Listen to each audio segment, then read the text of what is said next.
back at the Secret Garden of Bobby Joe Ellis. Now, you talked earlier this year about your big green beans. Right. Now, I didn't doubt you because everything you said has been true, but man, I couldn't imagine when you said big green beans, these are big green beans. They are. Tell folks again what brand they are. Fortex. Fortex. F-O-R-T-E-X. Fortex. Now, it's canning time. Everybody's canning, and last year you said try some of these. And Lois makes a pickled green bean, Right. which is delicious.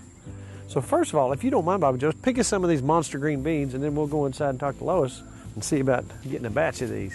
Look at that. And the taste?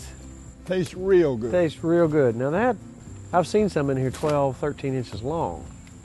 One thing about it, there's no problem with the pick either. Well, they need to be about, what, 5.5 inches to go in a quart jar? Yeah, 5.5 inches of length for a quart jar. Vortex. Vortex, With right. some stout beans. We'll go cut these up then. All right. All right, now we took a quick detour on the way in with the beans. I want to show you what kind of tomatoes Bobby Joe grows. Big as my head. Look at that. That's a Bobby Joe tomato, and that's why we visit with Bobby Joe, because Bobby Joe knows gardening. Let me see your thumb. How green is it? It's pretty green. Yeah. Let's go cut them beans up. Hey, what do I have to do to get a slice off one of those tomatoes? Go in the house, I guess. There's some in the Knife. house. All right, sounds good to me. This is your outdoor gazebo office. That's right. This is where all the fun stuff happens. You've got this thing set up just for this, right? Yeah. You don't have to cut each one individually. Cut them all at once. So you know that you need a 5.5 inch bean, which measures right here. Now, who eats all the pickled beans? Is it mostly you or some other people eat? The grandkids. The grandkids like them? Yeah. So what do you call this little outfit? I just called it a jig. A jig, a bean Yeah. jig? Matthew said, Dad, everything you do, you have to make a jig.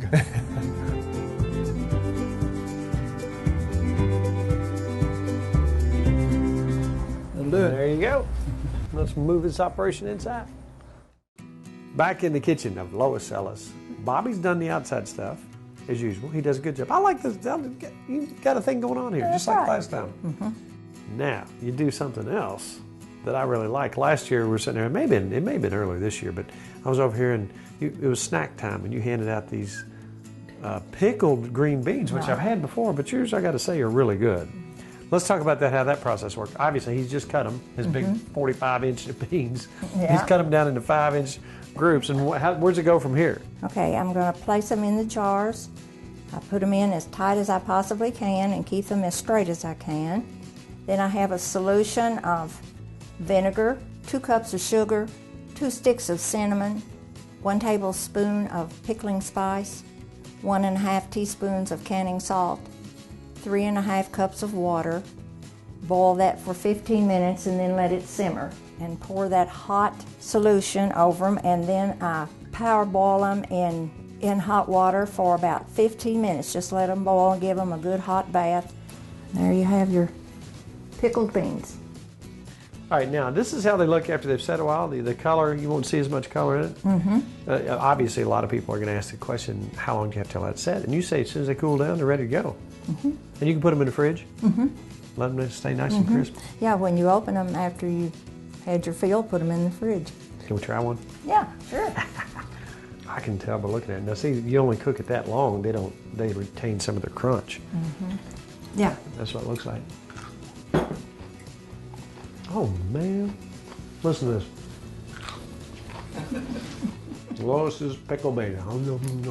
Thank you very much. You're welcome.